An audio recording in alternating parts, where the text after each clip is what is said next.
Então, pessoal, recebi a feliz incumbência de trazer a palavra do Senhor para você nessa noite, também essa palavra que vem para mim sobre esse tema que nós temos conversado há 3 semanas, hoje na 4ª semana, sobre o filme Risen, a ressurreição de Jesus através dos olhos de um cético. Lembrando um pouquinho sobre a situação do filme, para a gente contextualizar um pouquinho sobre o que o filme trata. Trata-se de um romance sobre Clávios, um soldado romano cético e materialista. Importante lembrar que isso aqui não é um relato bíblico, isso não é um relato histórico, é um romance, mas que aponta para essa situação também. Eu acho muito legal, porque acaba nos dando uma outra visão sobre a questão da ressurreição. E você que tem nos acompanhado já pelas 3 semanas, tem visto que está sendo bem bacana a gente acompanhar a situação do filme, fazer essas relações, essas pontes também com o texto bíblico. Então, para deixar bem claro, não é um relato bíblico, mas também tem o seu valor. Então esse Clávios, ele não é cristão, ele tem um olhar diferente do que os discípulos têm, do que os textos bíblicos nos mostram. E segundo o filme, ele foi o responsável pela morte e sepultamento de Jesus. Então uma pessoa muito influente no seu tempo, uma pessoa que teve uma grande responsabilidade perante o império. Ele deveria garantir que esse Jesus havia morrido. Ele deveria garantir que esse corpo não seria mais encontrado, que aquele corpo tivesse que ser sepultado e lá ele devesse permanecer. Mas, como nós conhecemos a história, eles têm um problemão em mente. Afinal, após a ressurreição, recebeu a incumbência de reencontrar o corpo. O homem que era o responsável chega no domingo e diz: o corpo sumiu, o que eu faço? A responsabilidade era dele, era o trabalho dele. Ele deveria cuidar daquele corpo, garantir que ele não fosse retirado de lá, porque ele sabia do que estava acontecendo naquela conversa sobre ressurreição. Discípulos falando que isso poderia acontecer, as pessoas próximas comentando a situação. Ele tinha que garantir que aquele corpo não seria roubado e que não acontecesse um falatório por causa da situação. Então, após a ressurreição, ele recebeu essa incumbência de encontrar o corpo. 2 frases muito interessantes sobre o filme. Clávios dizendo: eu vi 2 coisas que são irreconciliáveis. Um homem morto, sem sombra de dúvida, e o mesmo homem vivo novamente. Clávios chega à conclusão de que aquele Jesus morreu, mas ele também chega à conclusão de que aquele homem está vivo de novo. Afinal, é isso que os discípulos estão falando, é isso que o povo tem comentado. E ele tem esse trabalho de encontrar o corpo, mesmo sabendo que ele está vivo. E a segunda frase muito interessante, quando ele é perguntado o que lhe causa mais medo, ele responde: estar enganado e apostar a eternidade nisso. A preocupação dele é estar investindo as convicções dele em algo que é errado, que ele chega à conclusão de que ele se enganou, Fico me perguntando até que ponto que nós temos muitas vezes e deveríamos ter o mesmo medo diante das situações que nós temos enfrentado, de buscar fazer o que é certo, da gente não investir nossa vida naquilo que é errado e ter medo disso. E Clávios tem medo. Eu tenho a impressão de que nós muitas vezes não temos medo. Nós somos muitas vezes inconsequentes em investir nossa vida em coisas que não levam ao Senhor. E a nossa consciência nem nos pesa, pensando que a gente está investindo nossa vida e a nossa eternidade nisso. Então, um pouquinho sobre os temas que nós passamos, só para você relembrar. Então, a primeira delas foi uma manhã, e aquela manhã foi bem especial, porque foi a procura, e eles irem até encontro desse túmulo de Jesus, verem o que aconteceu e procurar. Vocês puderam ver também relatos sobre a questão da ressurreição, formas talvez de comprovar. E eu acho muito interessante quando foi tratado sobre buscar evidência sobre a ressurreição, de que perguntar, de que se questionar não quer dizer que nós não somos cristãos. Nós nos questionarmos gera uma fé inteligente, que a gente pergunta, nós questionamos, a gente vai atrás. E vocês puderam experimentar um pouquinho disso de algumas evidências muito interessantes. Por isso quero te animar, se você tem dúvidas, pergunta. Tem dúvidas? Questiona.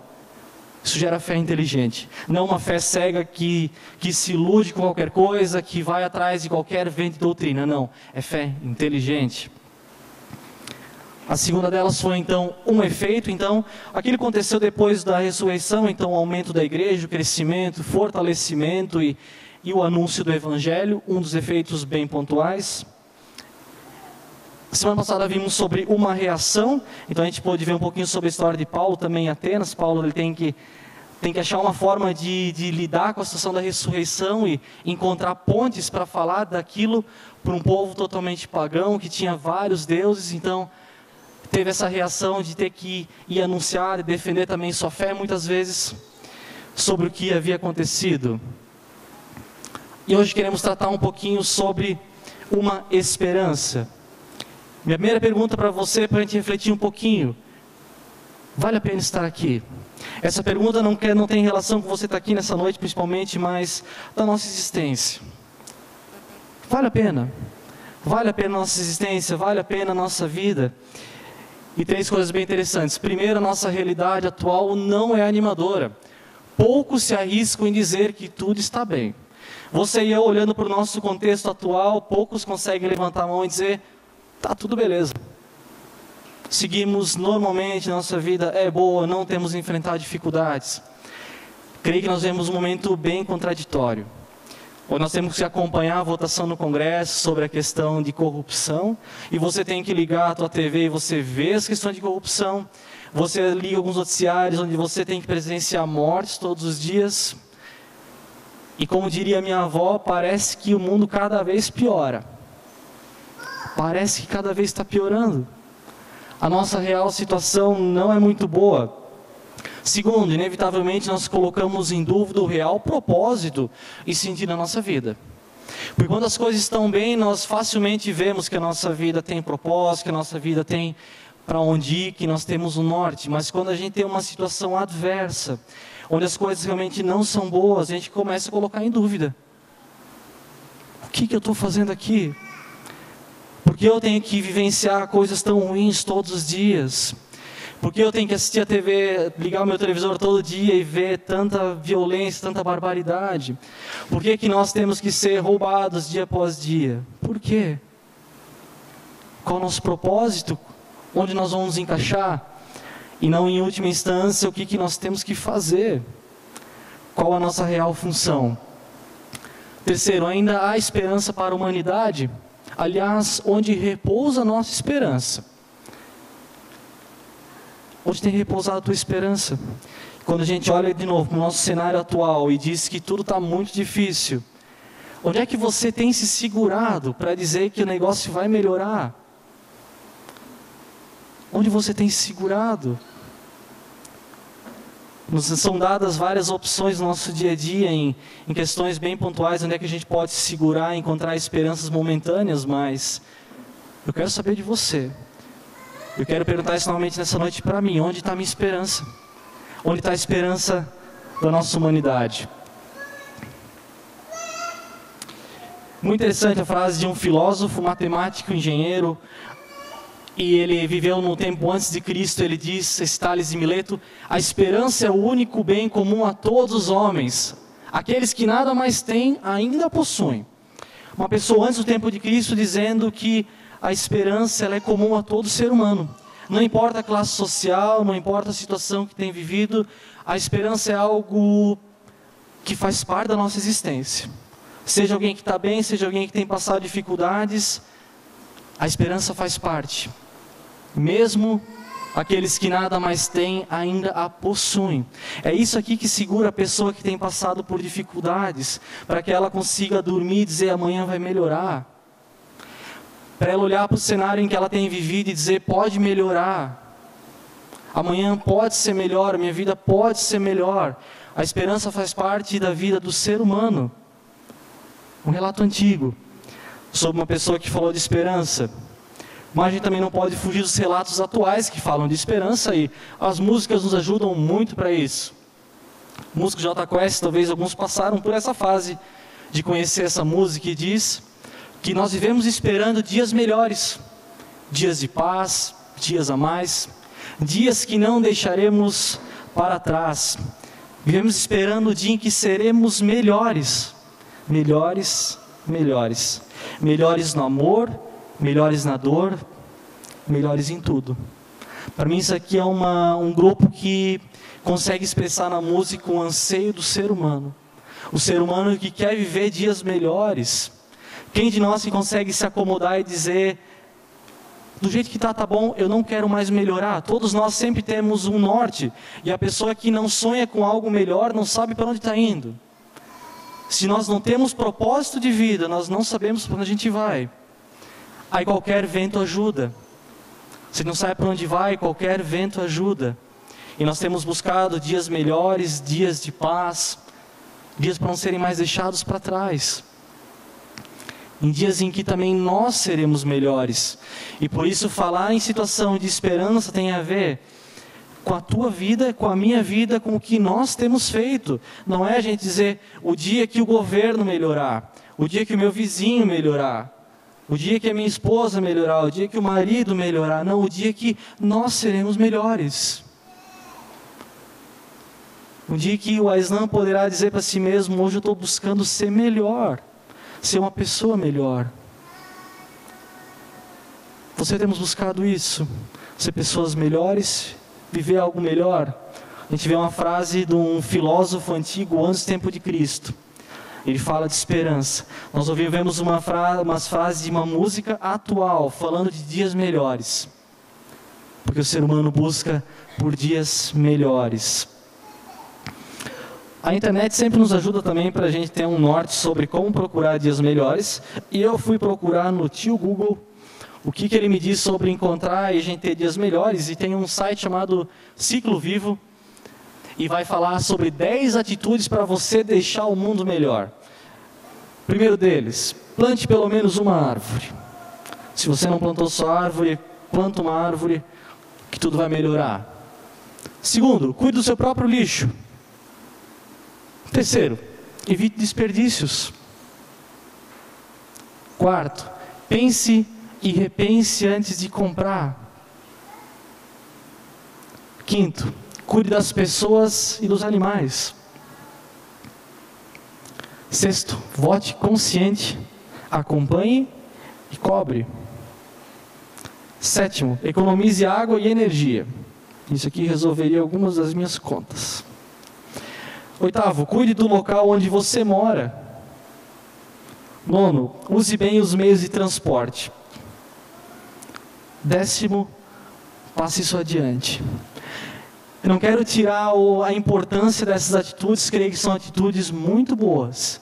São coisas bem interessantes que nós podemos talvez investir os nossos dias para fazer algumas delas, mas é um ideal totalmente marxista, né? Onde o ser humano consegue pelas suas próprias forças, pela sua própria atitude, trazer o reino de Deus. E o ideal marxista diz isso, você faz boas atitudes, o reino vem. Pelo que o ser humano faz, pelo que o ser humano pode realizar. O ser humano pode trazer o reino de Deus? Será que eu fazendo tendo esses 10 passos da minha vida, será que o reino vem? Nós cantamos uma música sobre o reino vem. O reino vem para aqueles que esperam, aqueles que não esperam, o reino vem. O reino vem independente do que o ser humano pode fazer, porque o reino é de Deus.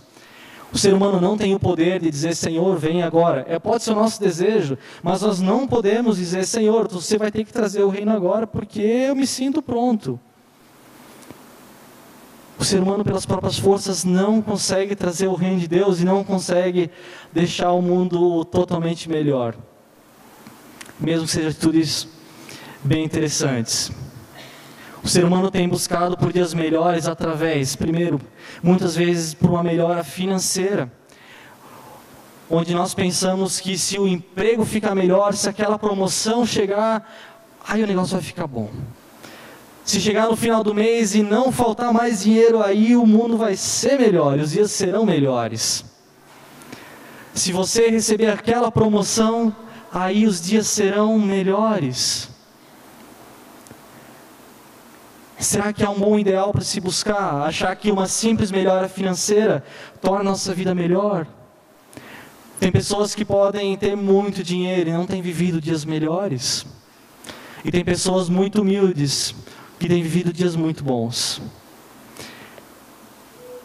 Segunda forma que o ser humano tem buscado por dias melhores, uma busca por prazeres.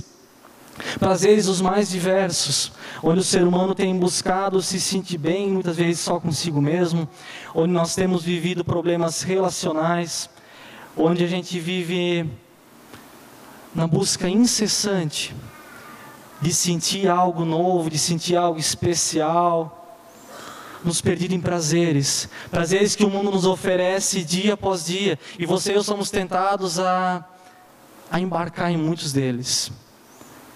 Prazeres são oferecidos como resposta para o sentido de vida. E o terceiro, uma vida resumida no você tem o direito de ser feliz. Isso que eu acho que é o mal dos nossos tempos, onde a pessoa pode fazer qualquer barbaridade e dizer eu tenho o direito de ser feliz. Não importa por quem eu tenho que passar por cima, eu tenho o direito de ser feliz. Não importa quem sofre, eu tenho o direito de ser feliz. Isso tem arruinado famílias, tem arruinado a história de pessoas. Por quê? Porque o eu fala mais alto, o meu direito, eu posso, eu devo, e eu vou procurar, não importa quem tenha que sofrer. Você tem o direito de ser feliz. Busque pelo que o ser humano tem. Uma expressão que vai muito nessa direção é o carpe diem, que vai dizer, é uma expressão em latim que significa aproveite o dia. Essa tradução literal e não significa aproveitar um dia específico, mas sim o sentido de aproveitar ao máximo o agora. Apreciar o presente, usufruindo dos momentos intensamente, sem pensar muito no que o futuro reserva. É uma vida em que você deve viver os prazeres hoje, porque pode ser que amanhã você não esteja mais aqui, então você tem que sair daqui, dessa vida, dizendo, eu aproveitei. Eu fiz tudo que esteve no meu coração, eu aproveitei o dia sem pensar no amanhã. Viver tudo hoje, sem uma perspectiva, sem um planejamento, sem um horizonte. Acaba aqui, a gente vive aqui. Creio que essa é uma frase que vai bem na relação da nossa existência, daquilo que o ser humano muitas vezes é tentado a fazer. Vive agora, aproveita agora, sem se estressar com amanhã. Aí nessa mesma situação a gente encontra os problemas familiares muitas vezes, porque a gente deve ser feliz no agora, sem pensar no amanhã, então o outro que se vire com o que vai sofrer. Se os filhos vão passar por dificuldade, que se virem com o que vão sofrer.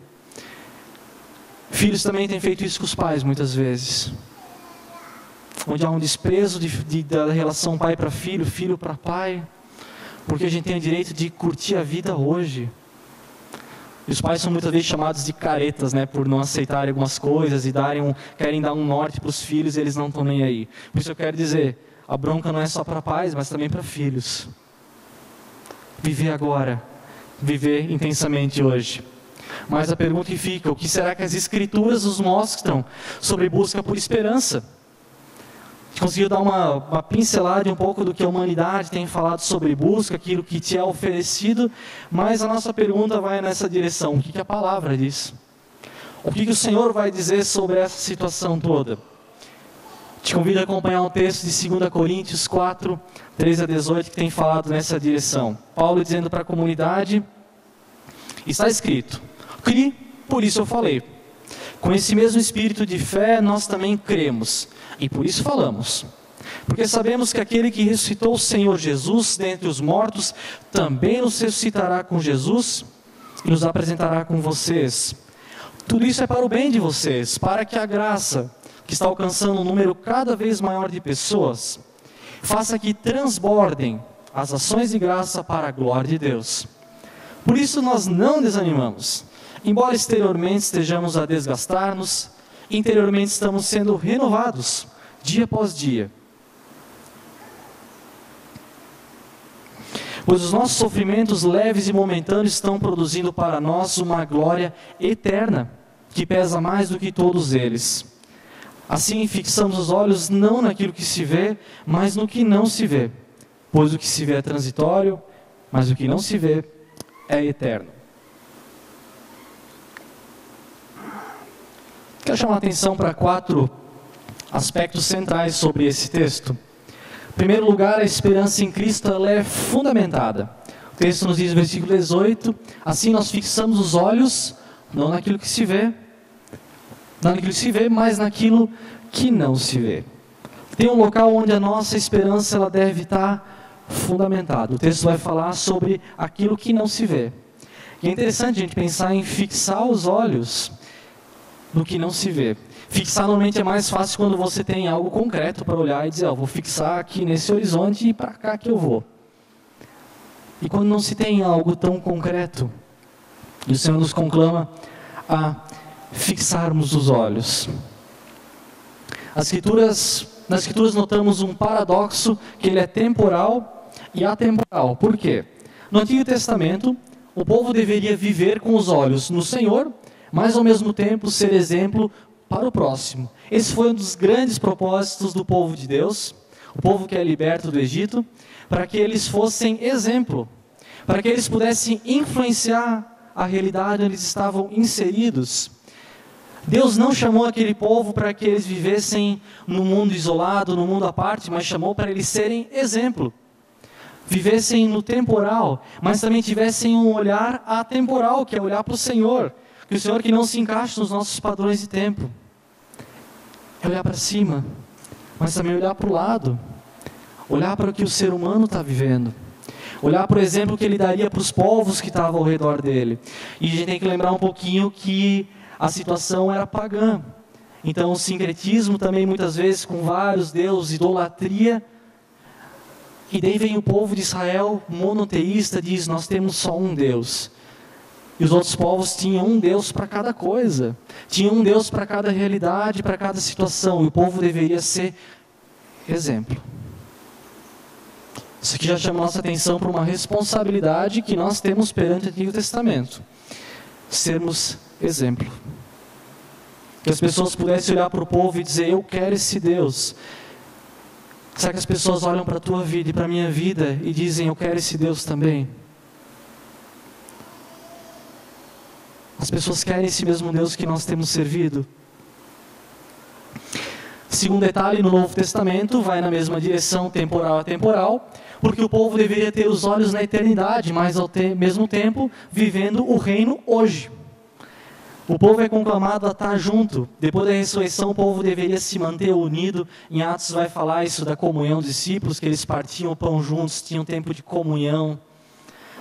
Um tempo de viver o reino agora. Por isso, nós não viveremos o reino de Deus só na eternidade, nós podemos viver o reino aqui. Eu quero te dizer, essa nossa comunhão nessa noite é um dos reflexos do reino de Deus.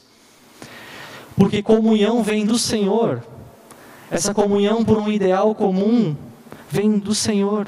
Você pode experimentar o reino aqui, você pode experimentar o reino já agora. Mas não é só temporal, é atemporal. Porque Cristo também nos conclama a gente ficar esperando, porque o reino vem. O reino virá. Olhos aqui e olhos também para frente. E ele vai contra um ideal imediatista, porque o povo esperava o Messias como um restaurador de um governo terreno. E essa é a frustração deles quando Jesus morre na cruz. Eles pensam, bom, não é esse o Messias que via para retomar o trono para nós? Não era com esse Jesus que nós iríamos parar de sofrer diante do governo? Aí eles veem a esperança deles crucificada na cruz. Eles têm que olhar para aquela cruz e dizer, esse era o Messias? Esse era o homem que nós esperávamos? E no começo de Atos vai falar, o povo perguntando, mas não era agora que você viria trazer o reino e tal, devolver o poder para nós? E Jesus é crucificado. Mas a restauração de Cristo, ela não era só temporal, mas ela era eterna. Por isso, Cristo, ele nos faz atravessar esse abismo do pecado. Ele nos faz atravessar aquele abismo que foi lá na criação, lá na queda, onde o ser humano se afasta de Deus e tem uma distância irreparável pelo ser humano. E essa ponte é feita através do sacrifício de Cristo na cruz. E Cristo nos liga de novo ao Pai. Ao Pai, então, ele quer dizer que está nos ligando novamente com o que é atemporal. Parece que os discípulos não entenderam muito bem essa história, porque eles esperavam algo temporal. E quando a esperança temporal vai embora, não sobra nada. E Cristo tem que lembrar a eles de que isso vai além.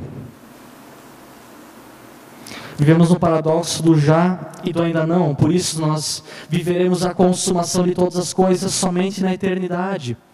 Nós não viveremos a consumação aqui, mas nós não podemos deixar de viver os sinais do reino hoje. Mesma situação, Antigo Testamento, Novo Testamento, história da igreja, tua história e minha história. É a gente conseguir ter os olhos na eternidade, olhos fixos no final, mas sem perder o trilho por que a gente pode viver aqui. Você temos que viver olhando para frente, mas vivendo também o agora. Um detalhe sobre esse fixar os olhos, eu acho muito interessante, porque passei por uma situação bem prática sobre esse negócio de fixar. No começo do meu namoro com a Gabriela, a gente ia muito numa sorveteria em Joinville, e homem tem um problema bem interessante, que ele não pode ver uma TV ligada por perto. Então eu me sentei, ela na minha frente, atrás de mim tinha uma TV passando futebol. Aí imagina, eu falando com ela aqui e com o olho lá, começo de namoro. Ela disse, você está me ouvindo? Eu falei, oi? O que você falou? Começo de namoro. Deus foi bom que ela ainda quis casar comigo. Mas fixar os olhos e a gente conseguir olhar para frente sem se distrair com o que está ao redor. Sem se distrair com os prazeres que você pode encontrar ao redor. É fixar. É parar na frente da pessoa e dizer, olhar para a pessoa. Isso é fixar os olhos. E Cristo nos conclama a gente fixar os olhos não no que se vê, mas não naquilo que se vê, mas no que não se vê. Não no que é terreno, mas no que é eterno. Sim, um detalhe que o texto nos mostra é que a esperança em Cristo ela é inabalável. O texto nos mostra, embora exteriormente estejamos a desgastar-nos, interiormente estamos sendo renovados dia após dia, pois os nossos sofrimentos leves e momentâneos estão produzindo para nós uma glória eterna, que pesa mais do que todos eles. E lembrando um pouquinho da situação que Corinto estava vivendo, porque foi uma comunidade que passou por exortação, isso vai ser mostrado lá em 1 Coríntios, eles têm dificuldade com os dons, então tem umas brigas internas lá, e Paulo tem que mandar uma carta para eles dizendo, pessoal, vamos nos orientar, vamos achar um caminho melhor para essa situação da comunidade, porque do jeito que está, não está bom. A comunidade recebe um puxão de orelha. Um ano depois, que é 2 Coríntios, ela se perde de novo. Depois de um ano, Paulo tem que mandar mais uma carta dizendo, pessoal, de novo eu tenho que relembrar vocês de algumas coisas. Tem que ser exortado 2 vezes. Quem dera nós precisássemos ser exortados só 2 vezes. Creio que Paulo teve que falar muito mais coisa para Coríntios, mas Deus nos deu a conhecer isso através dos textos. E aquela comunidade tem passado por dor e sofrimento na vida cristã. Vai falar de sofrimento passando por tribulação, por dor. Uma igreja passando por dor e dificuldade. Por isso uma igreja que só prega glórias e uma vida sem dificuldades tem algum problema em entender o Evangelho. Tem algum problema em entender o Novo Testamento que mostra que o ser humano passa por dificuldades. Comunidade desgastada, cansada e passando por diversos sofrimentos na vida comunitária.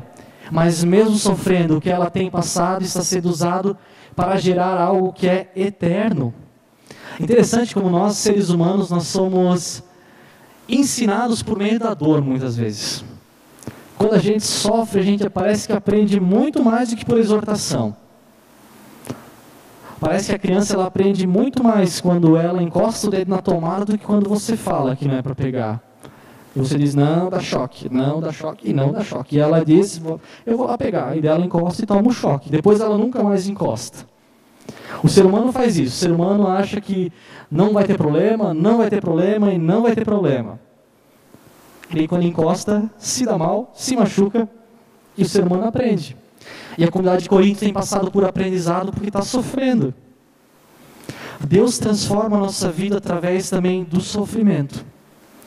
Por isso, se você vem aqui nessa noite e tem passado por dificuldade, por tribulação, por dor, eu quero dizer que Deus também pode usar essa dor para te transformar. Nem todas as dores que nós passamos são direcionadas pelo Senhor. Nós temos passado por dor muitas vezes porque nós escolhemos mal, porque nós decidimos mal e porque nós não ouvimos o que o Senhor quer nos dizer. E Deus mesmo assim, Ele dá um jeito de transformar a situação e fazer a gente aprender algo. Deus transforma, mesmo através da dor. O ser humano ele é condicionado muitas vezes pelas circunstâncias que tem passado. Porque se tudo corre como planejado, nós conseguimos nos manter firmes e motivados. Quando o negócio está indo bem, a gente fica empolgado. E parece que todo dia é um dia lindo. E todo dia você pula da cama super feliz. E ficar feliz quando tudo está bom é bom demais. O problema é que quando dá errado, certamente nós achamos o direito de abandonar tudo. O ser humano é assim. Quando está bom, Deus é bom. Quando tem problema, dizer Deus não parece tão bom assim. Deus parece que esqueceu de mim. Nós temos esse problema. Quando tudo está bem, a gente fica feliz. Mas quando passa por tribulação, a gente quer chutar o balde na primeira oportunidade. O ser humano é condicionado pelas circunstâncias e não mais pela palavra que nos norteia. Onde tem sido o nosso norte? Qual tem sido a nossa base? A base tem sido ser uma vida feliz aqui. Se for isso para a tua vida, eu quero te dar uma má notícia, mas a chance de você, a gente chutar o balde é muito fácil. Porque quando está bom é fácil, mas quando fica pesado a gente quer desistir. Alguns exemplos condicionais, por exemplo, o povo de Israel, quando eles são libertos do Egito, eles comemoram, mas na hora da provação eles querem voltar. O povo é liberto, feliz, dizendo Deus é bom, e sai no deserto.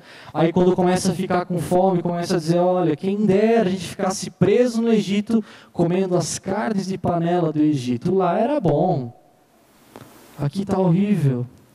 Um povo que comemora e na dificuldade se entristece e diz, não quero mais. Um povo que consegue glorificar a Deus e quando começa a ficar difícil, cria um bezerro de ouro para adorar. E diz, eu acho que Deus não existe. Vamos criar um Deus novo.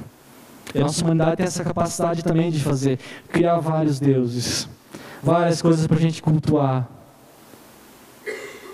O que nós temos cultuado. Segundo exemplo condicional, os discípulos. No terceiro dia eles estão escondidos em vez de estarem ansiosos pela ressurreição. Um povo primeiramente empolgado com essa história de Messias, felizes, mas quando Cristo é crucificado, ele diz, eu vou ressuscitar. E no terceiro dia, em vez de eles estarem empolgados, dizendo, ele ressuscitou, eles estão em casa com medo. Tristes. A Maria faz isso, quando Maria vai embalsamar o corpo de Jesus, ela vai para cuidar de um Jesus morto. Sendo que Jesus falou para ela que eu vou viver. Maria se enganou, foi cuidar de um morto enquanto ele estava vivo. E o terceiro exemplo condicional, muitas vezes nós, que desistimos do Senhor porque nos decepcionamos com Ele. Porque nós criamos um padrão de Deus, dizendo, Deus, para ser Deus tem que ser assim, e se Ele não for assim, Ele não é Deus, e eu vou ficar chateado com Ele, e ai dele se não mudar, senão Ele vai se ver comigo. O ser humano que é condicionado pelo que tem vivido, e não mais pela palavra. Martin Luther King vai dizer que nós devemos aceitar a decepção, que ela é finita, mas nunca perder a esperança, que é infinita. Aceitar a decepção, que é finita. Quero dizer que você vamos nos frustrar hoje em dia, vamos mesmo. Quem sabe dia após dia. Mas que a gente nunca perca a visão é eterna. Não perder em meio às provações. Terceiro detalhe sobre a esperança em Cristo, ela é também norteadora. Assim fixamos os olhos não naquilo que se vê, mas no que não se vê. Pois o que se vê é transitório, mas o que não se vê é eterno. O ser humano tem a capacidade de direcionar a esperança.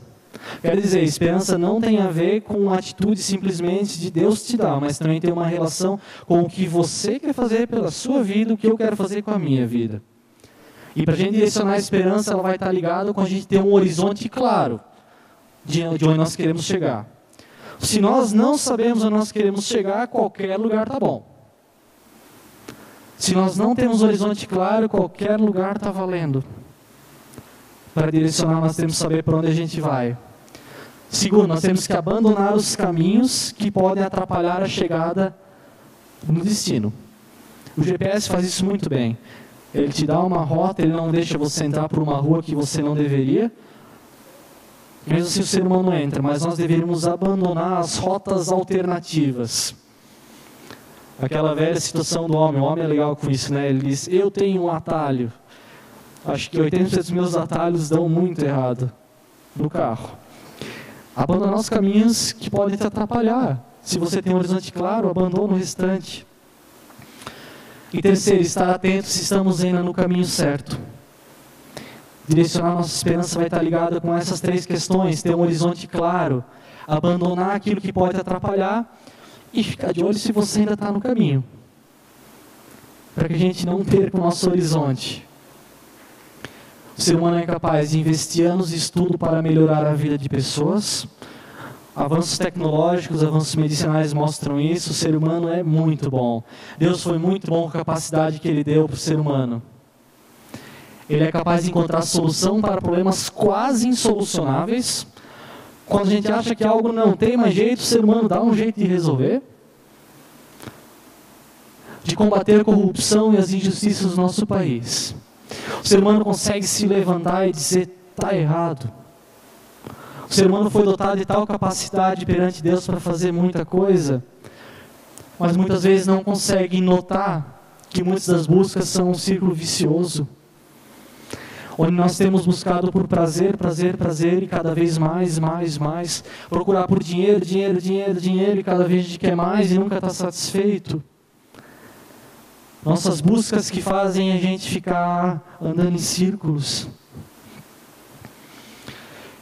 Mas não consegue perceber que a vida vai escorrendo pelos dedos e nós nem notamos. Vai passando. A nossa vida vai escoando e onde foi parar? A gente perdeu alguma coisa no caminho. Sabe, tem pessoas que vão chegar no fim da idade, fim da vida e vão dizer, eu gostaria de voltar no tempo e fazer tudo diferente. Quer dizer que nós ainda temos a possibilidade de fazer algo diferente. Não deixe chegar no final para dizer, eu me arrependi do que eu fiz. Faz algo agora. Faz algo hoje. Para quem não chegue nessa conclusão também de dizer, me arrependo de tudo que eu vivi. De novo, mas não tenha coragem para transformar a sua vida quando vê que algo está errado. Muitas coisas nós temos feito errado e nós não temos coragem de mudar elas. Porque diz, vai ser difícil, vai dar trabalho. O que as pessoas vão achar, o que elas vão dizer de mim se eu mudar agora? O ser humano tem uma capacidade de ser muito frouxo em algumas coisas. Você tem capacidade de fazer coisas muito boas. Tem a capacidade também de se isentar de responsabilidades. Aí depois não adianta a gente chegar no fim da nossa vida e dizer, Deus não me ama mesmo, e não me deu nada mesmo. Ou, o diabo tirou as coisas de mim. Sendo que a culpa é nossa. Porque nós não tomamos posturas concretas para mudar a direção. Para mudar a nossa vida. Santo Agostinho diz que a esperança tem duas filhas lindas. A indignação e a coragem. A indignação nos ensina a não aceitar as coisas como estão. E a coragem, a mudá-las.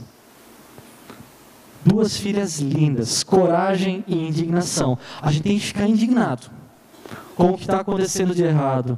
Mas nós também temos que mudar a situação.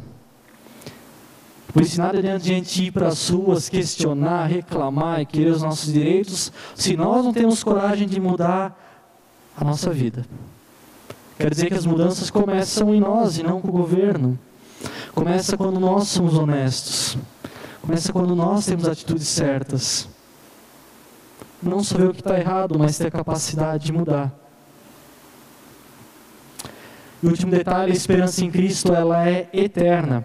Porque nós sabemos que aquele que ressuscitou o Senhor Jesus dos mortos, vai nos ressuscitar com Jesus. Pergunta novamente, onde tem estado a nossa esperança? Em um governo melhor e mais justo? Creio que é momento para a gente pensar nisso, mas a tua esperança se baseia só nisso? Um governo melhor, mais justo? em uma melhora financeira? Em prolongar ao máximo os nossos dias na terra? Viver o máximo possível? Tua esperança tem encontrado ecos nessas três situações? Governo melhor, financeiro melhor, aproveitar melhor nossos dias?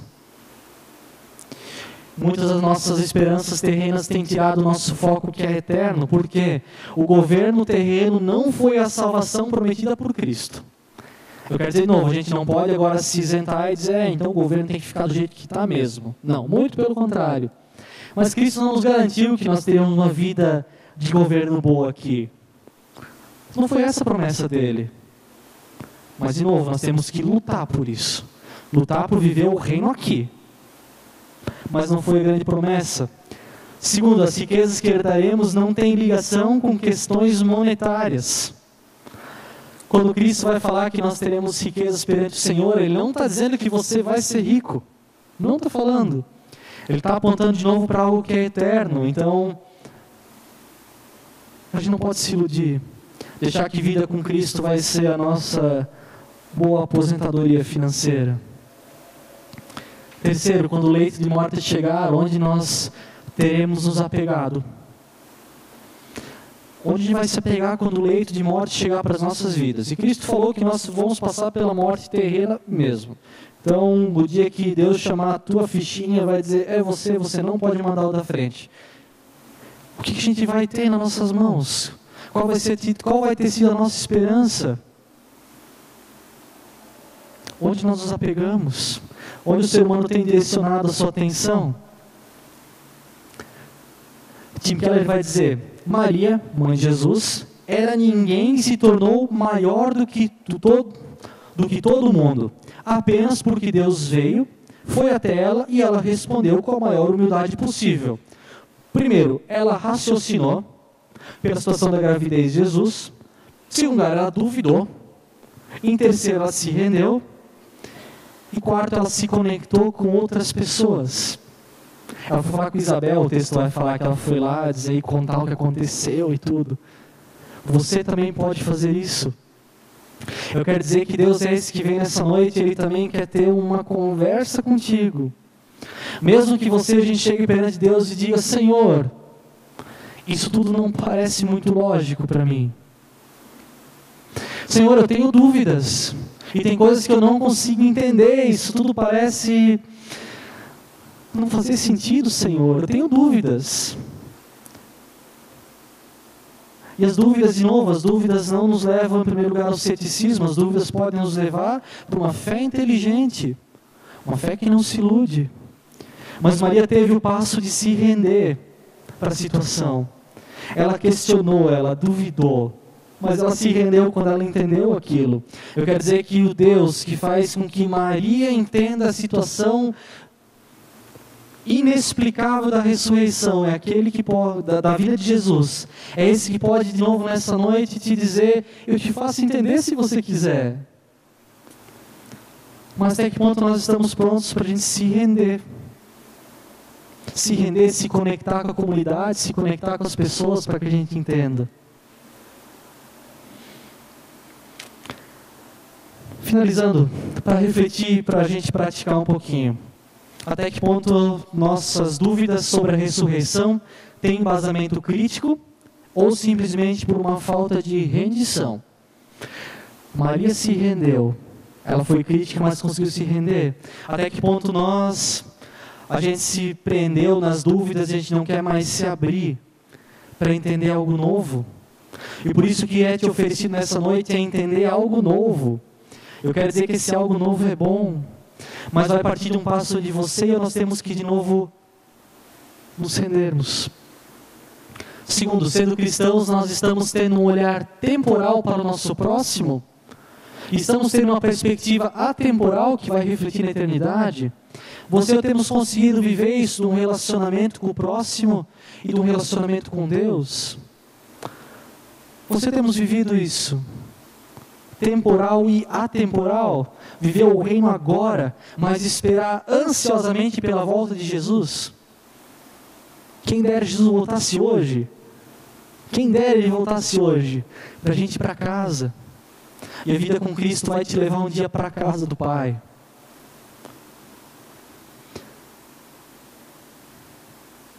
Terceiro, em meio a tantas dificuldades que nós temos vivido, será que ainda lembramos de que aqui não é o nosso lar definitivo? Meu olhar para as dificuldades que nós enfrentamos tem sido: o negócio está ruim mesmo por aqui, a gente vai morrer, acabou tudo? Ou a gente consegue olhar para o problema e dizer: eu sei para onde eu vou? Porque se a gente consegue ter esse olhar para a dificuldade, muda toda a perspectiva. A gente vai dizer: mas a gente passa por tribulações mesmo, mas o nosso olhar é eterno. A gente vai para casa um dia com o Pai. Deixa que fique ruim aqui mesmo. A gente vai fazer o máximo para ficar melhor, mas na casa do Pai vai ser melhor. E último, não esqueça, raciocinar e duvidar não são um problema em si, mas se tudo isso não apontar para a ressurreição, realmente sobra pouca esperança para os nossos dias. Sobra pouco. Eu queria ser um pouco mais pessimista e dizer que não sobra nada. Se nossa esperança não estiver baseada naquilo que Cristo fez por nós e que nós vamos experimentar a glória na eternidade, quer dizer que a gente está perdendo tempo aqui. A nossa vida foi perda de tempo, porque os nossos olhos estão voltados para aquilo que não se vê. Porque o que se vê vai passar, mas o que nós temos com Cristo é eterno. Essa é a grande esperança da ressurreição. Voltar para a casa do Pai. Não algo terreno, mas algo que é eterno. Se não sobrar isso, não vai sobrar nada. O próximo passo você vai ter que dar. Onde você quer passar a eternidade? Você tem que decidir.